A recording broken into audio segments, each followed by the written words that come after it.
Oh my goodness. Good morning, good afternoon.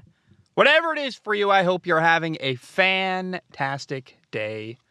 My name is Zach Schaumler. This is Strong Opinion Sports, episode 510. Welcome in. Hope you're doing very, very well. I want to start with a personal message. I want to say thank you to everybody listening to today's episode. Thank you so very much. I know the last couple months have been hard for people listening because I know it's been hard for me. And I want to say just thank you to the people who've stuck around. Been doing a lot of fluctuation. I got some updates.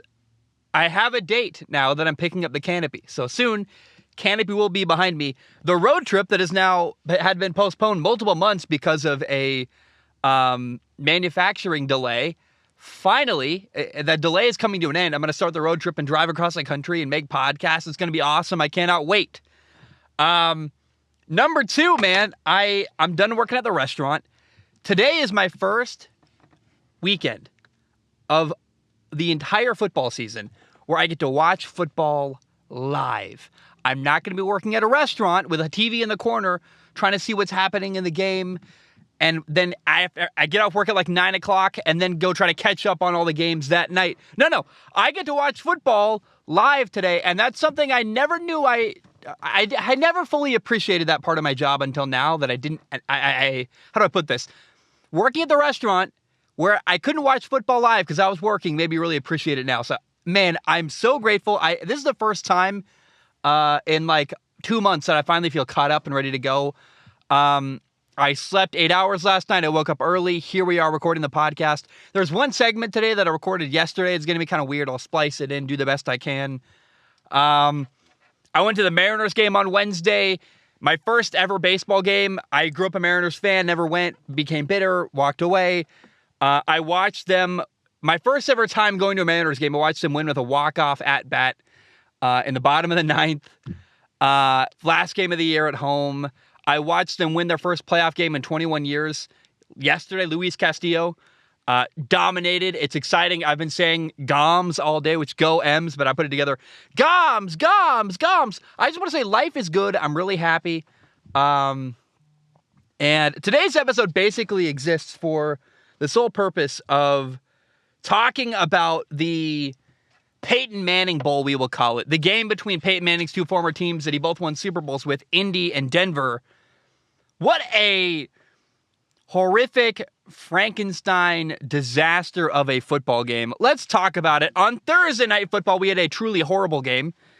Indy beat Denver 12-9 in overtime, which, of course, the game went to overtime. It was an absolute, I don't want to say, it was a show. It was something, man.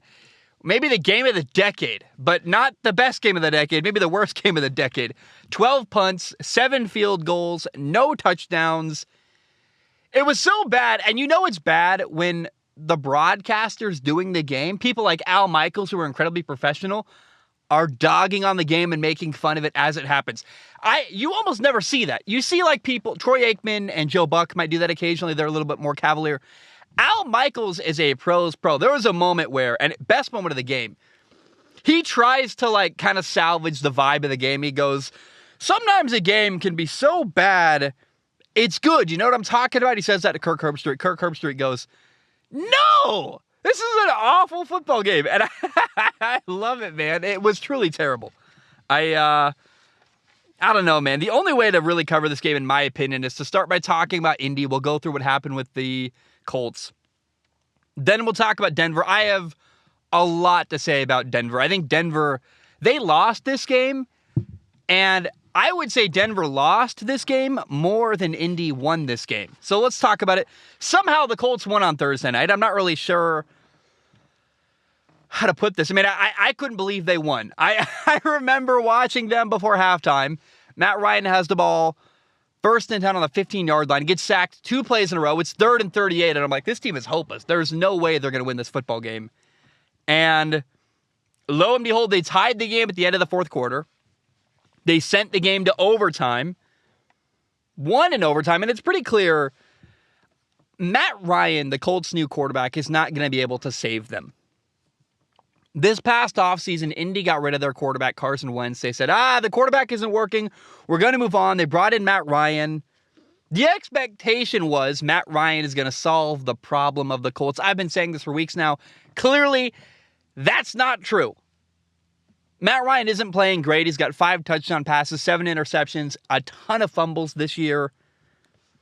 I like him. I'm biased. I like Matt Ryan. That postgame interview he gave at the desk, Richard Sherman, Andrew Whitworth, Ryan Fitzpatrick, Tony Gonzalez. I mean, it's fun, man. I like Matt Ryan as a human being. And he seems like a very good presence in the locker room, like a stable guy. People listen to him. I like him. And again, I acknowledge I'm biased, but I do think that it's lazy to blame all of the Colts' problems and struggles on Matt Ryan. That's just, I think that's a lazy take. We always love to blame the quarterback, and that comes with the job. But I believe Matt Ryan could win if the Colts could build a good enough team around him. But the Colts are in trouble because the team they have isn't great. They've got a lot of problems on their roster. They do not have a great receiving core. They got Michael Pittman Jr., rookie receiver Alec Pierce out of Cincinnati. He's slowly making a name for himself, but this is not a great receiving core at all. And the glaring problem, the really, really big problem in Indy, is their offensive line. Once upon a time, maybe at the end of the Andrew Luck era, when Jacoby Brissett was their quarterback, maybe even, I would say definitely the Phillip Rivers year, the Colts had a great offensive line, one of the very best offensive lines in all of football. In case somehow it's not clear, that's no longer true. The Colts do not have one of the best offensive lines in football anymore. They used to. They've still got a couple good players, but man, is it bad. The Colts no longer have one of the best offensive lines in the NFL. Those days have come and gone, and they're giving up a ton of sacks. Guys are hurt. They are constantly reshuffling the offensive line. The Colts are 2-2-1, and the big names in Indy, head coach Frank Reich, quarterback Matt Ryan, these guys are at risk of losing their jobs. Their quarterback, Matt Ryan, had 2 interceptions throwing over the middle where he was late over the middle, didn't see the Broncos safety.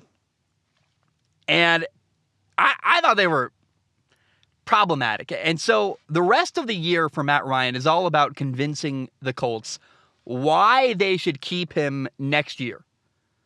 I'm not sure he can convince them that he should be kept around. I think if they've got an opportunity to maybe draft Bryce Young out of Alabama, they should pull the trigger on that.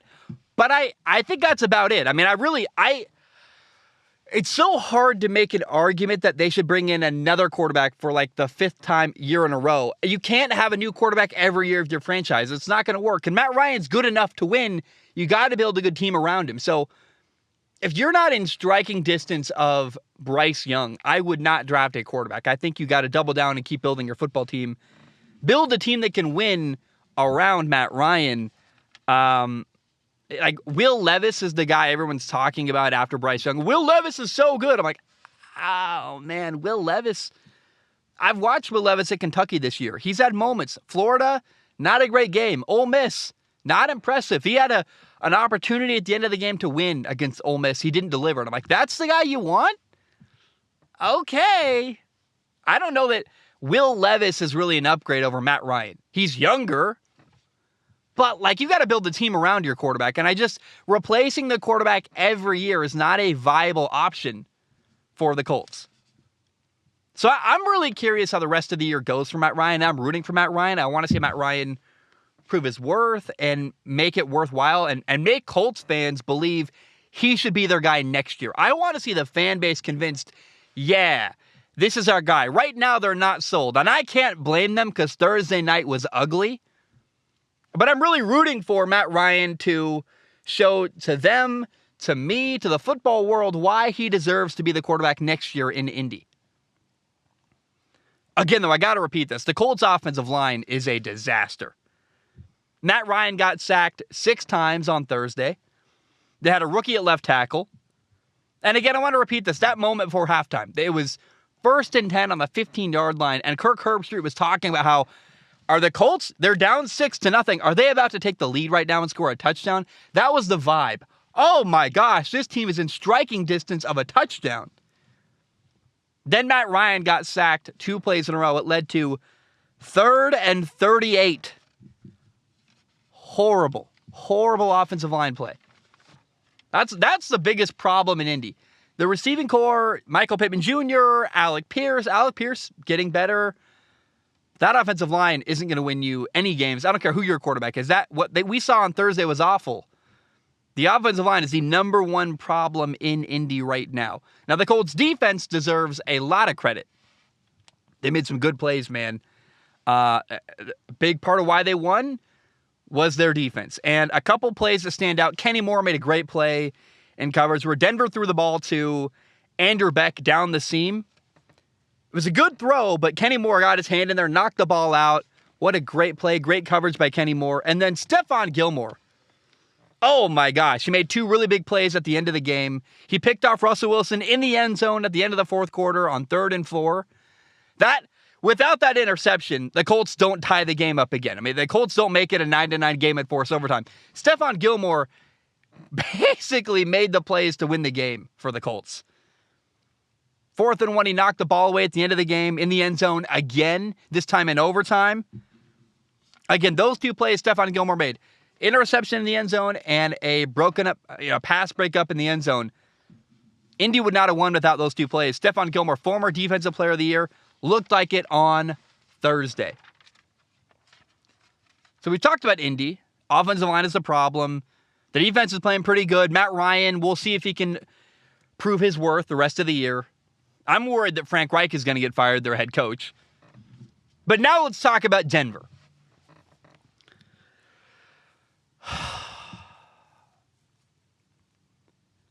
The Denver Broncos were a complete disaster on Thursday Night Football. There were so many missed opportunities. Early on, Jerry Jeudy dropped what should have been a touchdown. Russell Wilson, he's going to get hated on a lot in the next couple weeks, and even by me. I'm going to say some stuff that's not very flattering of Russell Wilson. He made a great throw to Jerry Jeudy down the seam in the end zone. It hit Jerry Jeudy in the shoulder pads. Wasn't a touchdown. That should be a touchdown. That's a drop by Jerry Jeudy. That's a problem. But then later, Russ had him open down the left sideline, totally missed him. So it's not like Russ is without blame here. This was legitimately the worst game I have ever seen Russell Wilson play, and probably was the worst game of his entire football career. The worst game of his life. Russ had 2 not bad, not cringy, horrible, awful interceptions. I think Russ threw the worst interception of the year by any quarterback so far. His first interception was, I would call it the worst interception by any quarterback so far this football season. It was a throw where he basically panicked under pressure. Pressure's in his face. He just chucks it up in the middle of the field into coverage. I walked away thinking, like, what in the world was that? I don't know what you're doing, dude. You look left, it's not there. He just kind of flicked it up over the middle. I can't believe he did that. That's you don't see rookie quarterbacks do that. That's a veteran quarterback, a guy who people have talked about. I've said the words, he's a future Hall of Famer.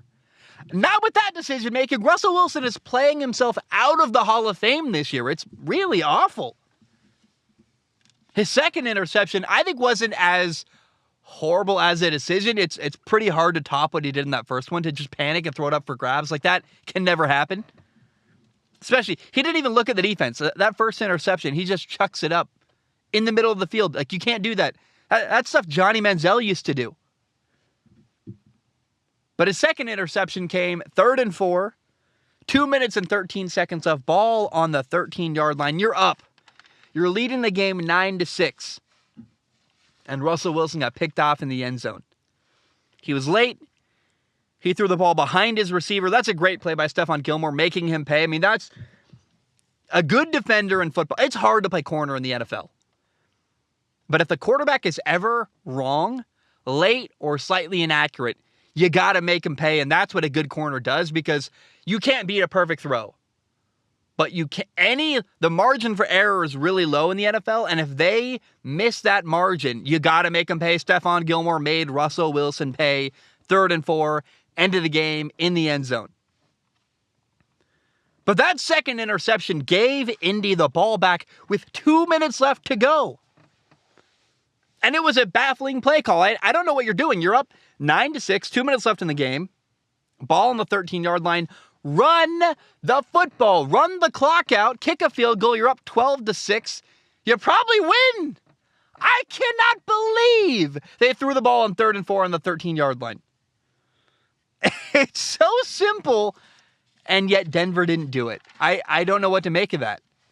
Honestly, I feel bad for the Broncos fan base. Did you see people? I don't know how many. A lot of people probably turned the game off. It was horrible. When the game got tied 9-9 and the Colts kicked their field goal to send the game to overtime, the Broncos fans were just leaving the stadium. They were like, we're fed up, we're done, we're leaving. I feel bad for Denver, man. They traded for Russell Wilson. They gave up a lot to get him.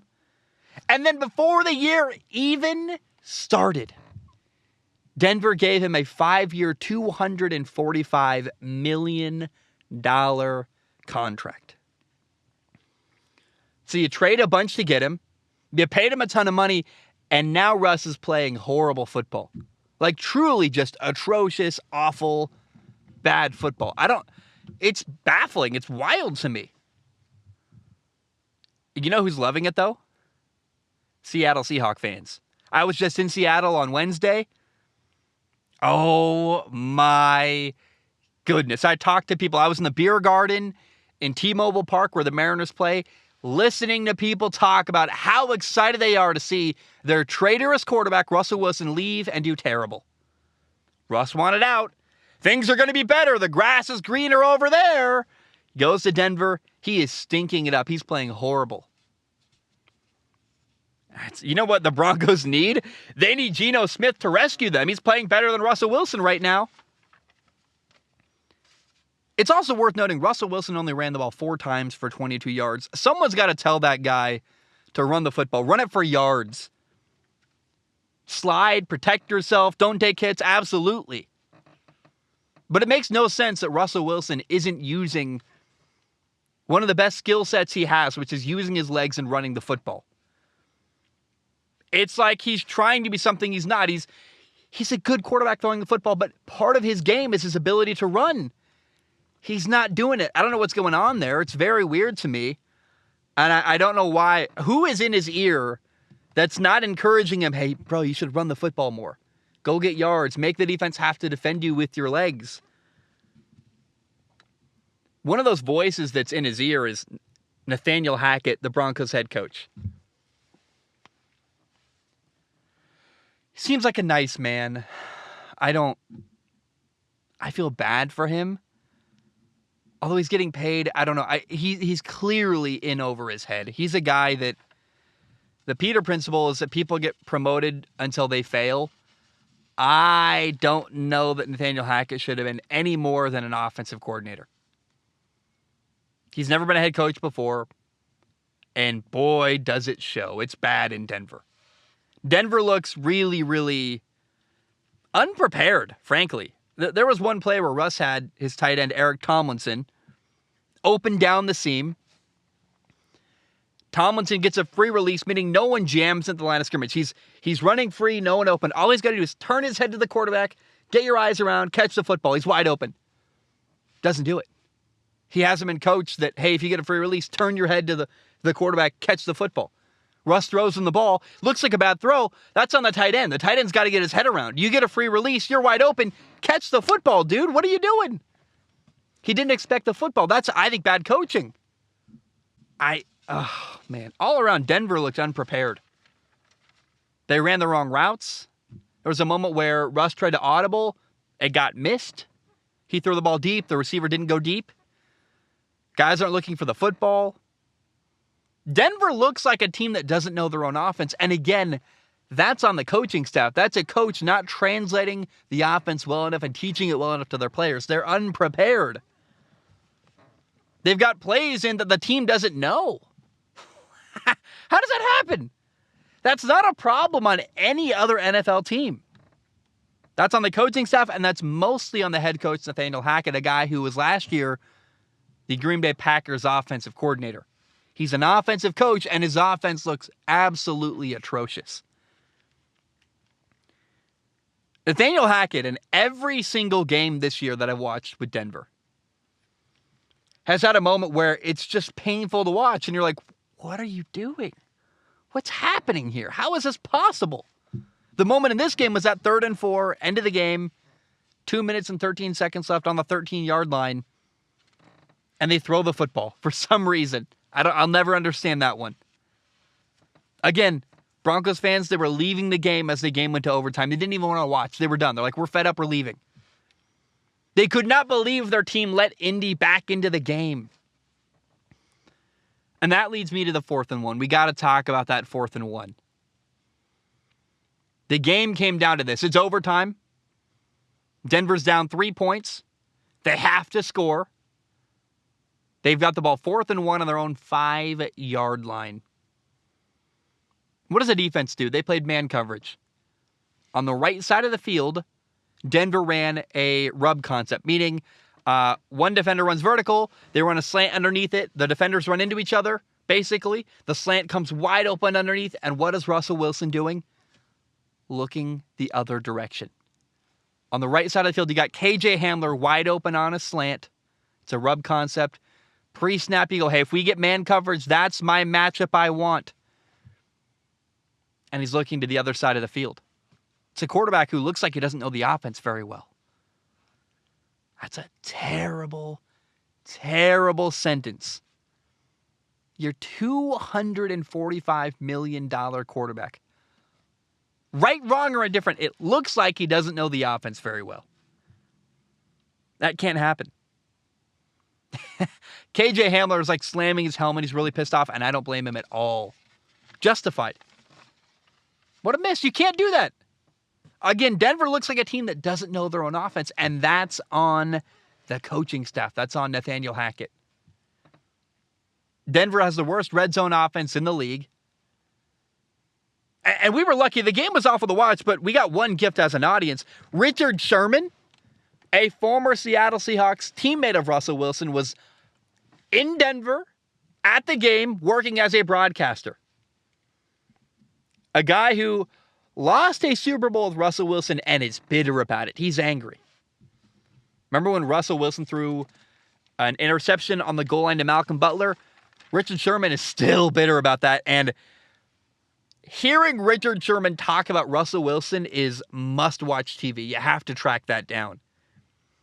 It's amazing. There's bad blood there. He is not happy. He does not like Russ at all. And there's a lot of pain when the past is brought up. He can't contain himself. It's hilarious, and I feel guilty saying this. It's very entertaining to watch a Richard Sherman in pain, frustrated, talking about some of the deep frustration he has with his former quarterback, Russell Wilson. That is amazing television. And he made a great point. The Broncos defense played outstanding. They sacked Matt Ryan 6 times. The Colts did not lead until they kicked the field goal in overtime. The entire game, Denver had the lead, and Denver's defense played a hell of a game. And Denver had opportunities on offense, man. They had the ball multiple times. I mean, Denver missed so many opportunities in the red zone, in key moments to score and win the game. And when your quarterback is making $245 million and not delivering, that's a massive problem. Your defense plays lights out, and your expensive quarterback, the highest paid guy on the team, isn't delivering. Oh, that is where division in the locker room is created. That's what Richard Sherman talked about, and he's right. That's what happened in Seattle. So in summary, Russell Wilson looks straight up awful. He deserves a ton of criticism. Russ is going to get criticized and made fun of. There's memes galore. He deserves all of it. When you're paid that much money, When you put that target on your back, you sign that contract, you have to deliver. I said it with Kyler Murray. I'll say it with Russell Wilson. You can't make that much money and not deliver. It's shameful and embarrassing the way Russell Wilson is playing. He knows that. I've never doubted Russ in my career more than this moment. He looks lost. And I'm not sure, Trevor Moawad, a guy who gave a lot of advice and was an advisor of sorts to Russell Wilson, he died. And that's the guy Russ really needs right now. He needs Trevor Moawad in his ear encouraging him. And unfortunately, he doesn't have that. Also, you might know Russ's dad passed away many, many years ago. I don't know who the person is that advises Russell Wilson, who's in his ear encouraging him. He needs someone, though. I don't know who that person could be. I don't follow that detail anymore. I don't know what anymore. I should say. After Trevor Moawad died, I don't know who stepped up to become Russ's new advisor or motivator or encourager or whatever you want to call it. And it looks like he doesn't have one. He looks lost emotionally and confidence-wise. And that's tough. When the guy you lean on passes away, what do you do? I don't know. But Russ looks like a guy who is lacking in confidence, who doesn't have anyone in his corner helping encourage him. And I'm worried he's not going to be able to solve it. We've seen guys make a lot of money, get massive contracts. Joe Flacco got a massive contract in Baltimore. It didn't work out. They had to get rid of him. We've seen guys sign really big contracts and it not work, and I worry Russ could be one of those guys that doesn't work. Now, if they get a new coach, maybe that's different. Maybe they hire Sean Peyton, the former coach of the Saints. Maybe there's a solution here that's possible. But right now, Russ looks lost, and I worry Nathaniel Hackett, their head coach, might get fired. Like, soon even. He might not last the next couple of weeks. It's really bad. It's awful. I feel bad for the people there. I feel bad for their fan base. Denver needs help, and I'm very, very curious to see how the rest of their year goes, because right now, things are not good in Denver. Again, the Peyton Manning Bowl is what I want to call it. Is that a bad name? The Peyton Manning Bowl? Denver against Indy? I like that thought. Let's talk briefly about Detroit Lions quarterback Jared Goff. I have a concern about Detroit Lions quarterback Jared Goff. He's playing outstanding, and I'm loving watching the guy. I find myself rooting for Jared Goff as a person, as a quarterback. I like him. I like his story. I like who he is. I like the way he carries himself. He donates a lot of money to charity. Jared Goff is an easy person to root for. And right now, Detroit leads the NFL in scoring. They've scored 140 points so far this year.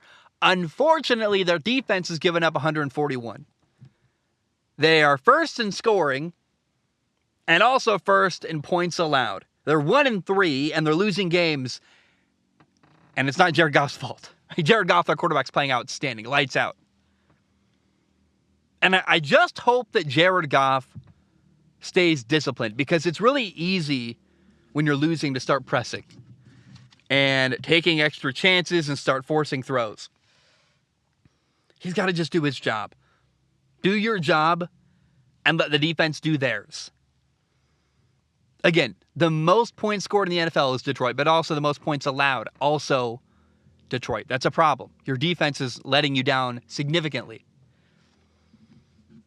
And I worry, because we've seen quarterbacks do it before, I worry that Jared Goff will stop playing at a high level and start playing hero ball. I don't want that to happen, but that's my concern, because all he's got to do, try and score every time you have the football. That's not a realistic, it's a goal. It's not a realistic thing you can accomplish, but every time you got the football, you try to move the ball, you do the best you can. Right now, he's doing that job amazingly. They lead the NFL in scoring. But you try to score every drive. You encourage your teammates to be a positive force in your locker room.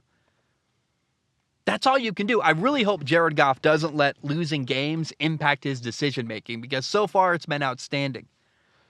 And Jared, I encourage you, keep doing what you're doing. Do not let losing pull you down and impact your decision-making, because right now you're killing it, and I'm begging you, Jared Goff, please do not play hero ball.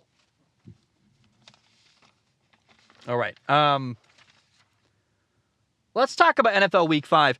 This weekend is NFL Week 5. There's a bunch of games I find really exciting. I want to talk about the game that there are two games I'm really most excited for. Number one is this, Steelers at Buffalo. Should be really interesting because Pittsburgh Steelers rookie quarterback Kenny Pickett is making his first ever NFL start. And yes, Buffalo should be the favorite in this game. They're a better football team. They're a Super Bowl favorite. However, because Buffalo is missing a lot of key players on defense, there's a chance that Kenny Pickett actually does pretty well. I think he's going to, the receiving core in Pittsburgh has a lot of great names. They got George Pickens, Deontay Johnson, Chase Claypool, Pat Freiermuth. They got guys who can catch the football there, and their quarterback, Kenny Pickett's going to give them a chance. He's going to put the ball out there. Tre'Davious White, the number one corner in Buffalo, is not playing. A lot of their secondary's banged up. I actually think there's a chance Kenny Pickett makes some noise here. He might make some mistakes. In fact, I guarantee he's going to make some mistakes. But I think he could put up a lot of yards and some points and have a lot of fun here. So keep your eye on Pittsburgh and Buffalo this weekend. Another interesting game, not the number 2 game. I'll get to my number 2 game that I'm excited for in a moment. But Lions at Patriots is interesting because both teams are 1-3. And on one end, you got a huge opportunity for Detroit. Detroit is playing against the Patriots, who do not have their starting quarterback, Mac Jones. He's doubtful. Their backup quarterback, Brian Hoyer, is injured. So Bailey Zapp, the Patriots' third-string rookie quarterback, is making his first ever NFL start. That's a great, great piece of news for the Detroit Lions. However, on the flip side, that young rookie quarterback, Bailey Zapp, is playing against the Detroit Lions defense, who has given up more points than any other defense in the NFL this year. So there's a chance he does really well against a bad defense. So keep your eye on this game. I think Lions at Patriots, two teams that are both 1-3. The Lions are better than their record would suggest, I believe. And man, is it an interesting matchup in New England. Now, my number 2 game that I'm excited for, I know it's the third one I've talked about, but this is the game that oh my goodness, I am fascinated. It's like a science experiment. It's Dolphins at Jets. For the Jets, it's their quarterback, Zach Wilson's second start of the year. He won last week after a rough start. He pulled it together in the fourth quarter, won the game. And the huge storyline here, in my opinion, Jets quarterback making his second start, that's awesome. But I'm so fascinated because Miami Dolphins starting quarterback Tua Tagovailoa is not playing this week. He's in concussion protocol. He's not going to play. And their backup quarterback, Teddy Bridgewater, is going to play. A kid from Miami, by the way. And Teddy Bridgewater has some experience starting in the NFL. He also has had a long week to prepare. The last game was Thursday for Miami, so they've had more than a whole week now to prepare for this game. And I have been told all year a lot of different quarterbacks could succeed running this Miami Dolphins offense. They've got a high-level sports car of an offense. Tyreek Hill, Jalen Waddle. Tyreek Hill is questionable. But if Tyreek Hill and Jalen Waddle both play, we get to find out how valuable really is Tua. Does Teddy Bridgewater do incredible? Is he going to be awesome? Could we learn that, hey, Tua's good, but he's actually not that valuable because a lot of quarterbacks would succeed in this offense? I'm really fascinated to see, what if Teddy Bridgewater does amazing this week on the road at the Jets? It's not too cold yet. Not going to be any snow in New York. I'm excited and fascinated to see what happens with Teddy Bridgewater starting for Miami this week in NFL Week 5. Seattle at New Orleans. Seattle is 2-2. The Saints are likely starting their backup quarterback, Andy Dalton. And for me, This is a great opportunity for Seattle quarterback Geno Smith to start 3-2 with Seattle. And by the way, outperform once again the former quarterback in Seattle, Russell Wilson, who started the year 2-3 in Denver. That's the storyline. I'm not that interested in Andy Dalton. I'll watch. I'm curious. Is he better than Jameis? We'll find out. He did okay last week, but they lost in London. But I'm really curious. Can Geno Smith take Seattle to a 3-2 start and have a better start than Russell Wilson 5 weeks into the year? That's a storyline I can't wait to track all year. Does Geno really have a better year all around than Russell Wilson? It's pretty hard to be worse than Russell was on Thursday Night Football. So I am excited to see what Geno Smith can do this week against New Orleans on the road. Dallas at LA. The Cowboys are 3-0 with a backup quarterback, Cooper Rush starting for them. Their only loss this year came when Dak Prescott started for them, which is kind of hilarious and interesting. Can Cooper Rush keep it going? Meanwhile, the Rams are 2-2, and they've been kind of concerning so far this year. I'm also curious how LA does, because I'm hearing LA's in trouble, their offense isn't very good, there's all this stuff. We'll see. I think it's actually a fairly even, interesting matchup between LA and Dallas, and I'm very excited. I think this game could be fun and exciting all the way till the end. Philly at Arizona. Philly's 4-0, and I think there's a chance that the Eagles embarrass the Arizona Cardinals this week. They got better coaching. They're better up front on the offensive and defensive line. The Cardinals' offensive line is a disaster. Philly's defensive line is terrifying. I think it's a mismatch up front between Philly's defensive line and Arizona's offensive line. I think Kyler Murray's going to be running for his life on Sunday. And how does Cardinals quarterback Kyler Murray play? Unfortunately, Kyler's going to have to be the hero if Arizona's going to win this football game. He's getting paid like a guy who should be the hero every single week. Getting paid a massive amount of money. But I think Philly, I'm calling my shot here. I think Philly wins this game by a lot. Hey, things go wrong. Crazy stuff happens in the NFL all the time. I think Philly's a much better team on paper than Arizona. The question is, can they live up to what their matchup would show, which is that, again, they're way better up front. They're better coached. I think Philly, man, I'd be disappointed in Philly if they lost to Arizona, because I think on paper they're a much better team than the Arizona Cardinals. Sunday Night Football, you've got the Bengals at the Ravens. Both teams are 2-2. It's an AFC North division matchup. Joe Burrow against Lamar Jackson. I think it's just going to be fun. I'm hoping for a good, close, intense game. It's Sunday Night Football. I think, man, it's been a while since we had a Sunday night game that I was like, wow, how awesome and fun and exciting. And I think this one is going to be, I'm excited to sit down and watch this one. It's going to be really awesome, and I'm just hoping for a great, fun game. I hope the same thing from Monday Night Football. You've got the Raiders at Kansas City. It's another divisional matchup, this time the AFC West. KC is 3-1. The Raiders are 1-3. I think Vegas is better than their record would suggest. And I just hope it's a fun, close game between Derek Carr, the Raiders, and Patrick Mahomes and Kansas City. The Giants are playing the Packers in London. I expect Green Bay to win this game by a lot, too, to be totally honest. Feels like a mismatch. Daniel Jones, the Giants quarterback, is reportedly going to play in this football game. But he's missing two top receivers, Kenny Golladay, Kadarius Toney. I don't know, man. Daniel Jones isn't fully healthy. I think Green Bay's a much better team. I think Green Bay wins this game by a mile in London.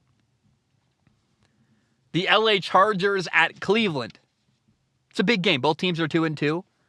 I honestly think it's a fairly even matchup, actually, with two teams that have got a lot of talent on their roster. And I think that LA at Cleveland could be fun and interesting between Justin Herbert and Jacoby Brissett. And I think Herbert against a good defense, that's always exciting and interesting. And I think this could be a fun game. I think a lot of games this week that are like fun and close and interesting. These are some of the games that are not as interesting and not as close. You got the Bears at Minnesota. I want to see Minnesota legitimize themselves and win by a lot. The Bears are not very good, and I want to see Minnesota prove to the world that they are a team that is formidable and potentially a playoff team. Tennessee at Washington isn't very interesting to me. Washington is 1-3. Their quarterback Carson Wentz hasn't played great this year. He's got to play well in this game. I'm not that excited by Titans quarterback Ryan Tannehill. I don't really this game. Okay. I'm interested to see how Carson Wentz does because it's been a bad start to the year for him, but that's really the only storyline I care about is can Carson Wentz finally show up in this game and have a better performance than he's had for most of the year. Houston at Jacksonville, the Jaguars are 2-2. Houston is winless. If Jacksonville is as good as I think they are, which I think they're pretty good, they gave Philadelphia a fight last week, and Philly's pretty good. So I hit the table. I think Jacksonville should win this game easily and comfortably. And if they don't, that's a disappointment to me. Atlanta at Tampa, both teams are 2-2. Hard to find a reason to care about this one, I'm not going to lie. The only really storyline to me, I love Marcus Mariota, the Falcons quarterback. I'll say that every time I get the chance to. Kyle Pitts, their stud tight end, is not playing in this football game. But the storyline really is Tom Brady appears to be getting a divorce. He hired a divorce lawyer. And I'm curious whether the divorce is going to affect Tom Brady on the field.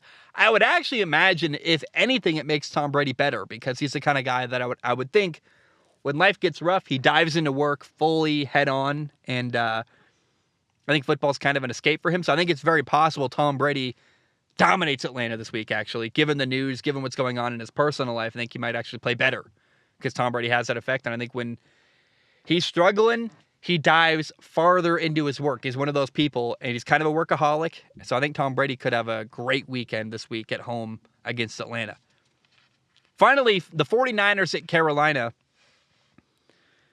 It's Baker Mayfield against Jimmy Garoppolo. What a quarterback matchup. Wow, I'm so excited. I'm not. On paper, the 49ers are a much better team. They should win the game. And Carolina's 1-3 right now. If they start the year 1-4, is there a chance that if Carolina loses this game and it's ugly, could their head coach Matt Rule get fired after week 5? I think it's very possible. Keep your eye on that. I don't know. It's hard to get a read on that because you got a new quarterback. I think you want to give it a whole year to give it a real chance. And I don't know what Carolina would get. I don't know how Carolina would really benefit by firing Matt Rule right now unless they've got another coach in mind. Maybe they want to bring in Sean Peyton and they're like, we got to fire this guy now so we can bring in the next one. That's very possible. That's actually a good idea, a good thought. I hadn't thought about that so far. You fire Matt Rule after a 1-4 start and you offer Sean Payton like $100 million to come coach Baker Mayfield in Carolina. How interesting would that be? Sean Payton, the guy who saved Drew Brees' career, working with the guy who's been compared to Drew Brees a lot, Baker Mayfield. I think I'm onto something there. That's now the thing I'm rooting for. I like Matt Rule as a person. Nothing against him. I hope he goes back and coaches college football and dominates somewhere. But Sean Payton coaching Drew Brees 2.0, Baker Mayfield in Carolina, that dog will hunt. That's an exciting storyline. So count me in for rooting for the 49ers against Carolina this week because I like Carolina. I'd love to live there someday. It's warm, it's fairly temperate, it's moderate, it's not a lot of nice people. I could wear the blue colors, that'd be fun. Sean Payton to Carolina to coach Baker Mayfield sounds awesome to me. Go 49ers during NFL Week 5. Wow, how about that? Okay, let's shift gears to you're gonna see a cut here if you're watching on YouTube. I'm gonna talk about college football Week 6 coming up. It starts in what is it? It's 6:46 a.m. So in 2.5 hours, college football Week 6 is officially gonna start. I recorded the segment yesterday. I got it out on YouTube already. It's been live on YouTube for over 24 hours now. And I think it could be fun to listen to, even if you're listening Saturday night and college football's already come and gone. I think it might be worth listening to hear my expectations for NFL Week 6. I'm going to cover NFL Week 6, give it a whole entire episode this week. I'm very excited about it. And I think you could listen to hear what I thought going into the week and hear how it matches up with what really happened during college football Week 6. I'm going to make a cut. I'll be right back. You'll hear me. Time jump. It'll be daytime. I'll be wearing a slightly different shirt. It's a black shirt, but I'm not wearing the undershirt, and it'll be sunny and bright and green. So my name is Zach Schomler. I don't know how to transition to this cut, but anyway, let's talk about college football week 6. This weekend is college football week 6, and there are 8 games that I cannot wait to watch. I would call them 8 games you should pay attention to. Game number 1 is number 8 ranked Tennessee at number 25 LSU. The game is in the Bayou. It's an SEC game with 2 top 25 teams, and what I find exciting here is you've got 2 interesting quarterbacks, Hendon Hooker at Tennessee and Jaden Daniels at LSU. Both of them can run around and make plays and throw the ball at a high level. Should be really fun. I'm really excited. I think this is going to be a really interesting, exciting SEC matchup. Again, with 2 quarterbacks, you can make a lot of high-level plays. Game number 2 is number 17 ranked TCU at number 19 ranked Kansas. This is the biggest game in Kansas football in years and years and years. They have not been to a bowl game since 2008. It's been an awful run for the Kansas Jayhawks on the football side of things. They're a great basketball program. Hey, football's back, though. They're 5-0 right now. TCU is 4-0. TCU not only upset Oklahoma, I don't even know if you call it an upset. They embarrassed Oklahoma last week. And you got 2 teams that are both undefeated. Should be really fun. It's going to be an exciting, high-scoring game. At least that's what I'm hoping for. And Kansas's quarterback, Jalen Daniels, is a stud, man. He's got 11 touchdown passes, only 1 interception. He's run for another 5 touchdowns. In 5 games, he's got 16 total touchdowns. And Kansas TCU, it's one of those, I would call them like a guilty pleasure Big 12 games where you want to watch a bunch of scoring. I'm hoping for that. A high-level, high-scoring game. It's going to be fun and intense till the end. My fear is that the Kansas amazing start's going to end with a loss to TCU, quite frankly. Their schedule so far has been a lot of like Duke and a lot of not that impressive college football teams so far. This is a big game. Can Kansas win a big game at home as they revitalize their football program? Game number 3, unranked Arkansas at number 23, Mississippi State. It's a good old-fashioned SEC game. Arkansas lost to Alabama last week pretty badly. They're now unranked. But despite being out of the top 25, Arkansas is still a really fun program to watch. And Mississippi State is 4-1. They're running Mike Leach's offense. They're going to throw the ball all over the yard. KJ Jefferson, the quarterback for Arkansas, is fun. Will Rogers for Mississippi State is fun. It's going to be a great matchup, and I'm really excited. I think if it's probably not the most important game in college football this weekend, but if you're looking for a fun matchup that's going to be good and interesting, couldn't hurt to turn on Arkansas at Mississippi State. Game number 4 is number 11 ranked Utah at number 18 UCLA. UCLA is 5-0. Utah is 4-1. Their only loss was week 1 to an SEC program, Florida. And you got 2 quarterbacks in this game that are really fun to watch. Dorian Thompson-Robinson, DTR at UCLA, has never really shown what I've been hoping would be like high-level NFL quarterback level play. But man, this dude, DTR, is one of the most talented quarterbacks in all of college football. Can run, can throw. His arm is like so much better than anybody realizes. Like the effort level, he just effortlessly throws incredible throws all over the football field with ease. And DTR is going to be exciting to watch in a big matchup hosting Utah. Then Utah's got a fun quarterback, Cam Rising. He's got a fun personality, kind of this long-haired cowboy guy, drives an old-style pickup truck. I like watching him. And he should be fun to watch. So Utah, UCLA should be a good matchup this weekend. Game number 5, there's really only one reason to watch this game. It's number 5 ranked Clemson at Boston College. I don't know. This game feels like trouble. On the road at Boston College. I really want to watch to see DJ Uiagalelei, the Clemson quarterback, because he had a breakout game 2 weeks ago against Wake Forest. He was solid last week, but not that impressive. I'm curious how he does Saturday against a lesser opponent, Boston College, a team that doesn't have a great record. They're kind of middling. I don't know. On the road, Boston College, you got a decent quarterback, Phil Yurkovich.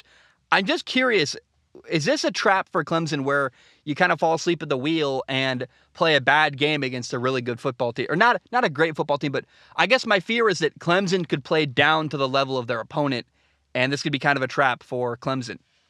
Game number 6, I think this is probably the most exciting and interesting game of the weekend. Washington State on the road at number 6 USC. I am watching. I love quarterbacks. The reason why I love college football is I love these young quarterbacks who have NFL potential. And man, Cameron Ward at Washington State and Caleb Williams at USC, two of them and like Bryce Young are probably the top 3 most talented quarterbacks in all of college football. That's blasphemous. Why am I not talking about CJ Stroud? No. Cam Ward, this guy at Washington State, came out of nowhere. He played last year as a freshman at a school in San Antonio called Incarnate Word. I'd never heard of that football program before. Incarnate Word's coach went to be the offensive coordinator at Washington State. He brought Cameron Ward with him. And this dude, to go from Incarnate Word last year to your sophomore year, you're on the road at USC. Washington State is 4-1. USC is 5-0. And these two quarterbacks, man, are... Cameron Ward's ability to run around and extend plays is on the same level as like a Patrick Mahomes or a Bryce Young or a Josh Allen. This dude can run, can throw, and we saw USC struggle against Oregon State.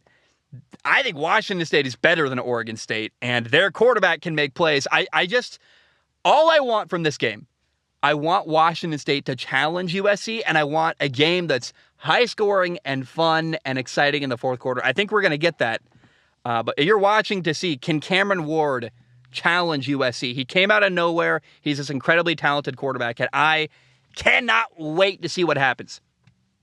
Game number 7 is South Carolina at number 13, Kentucky. Will Levis is a future NFL quarterback, so I'm told by everybody.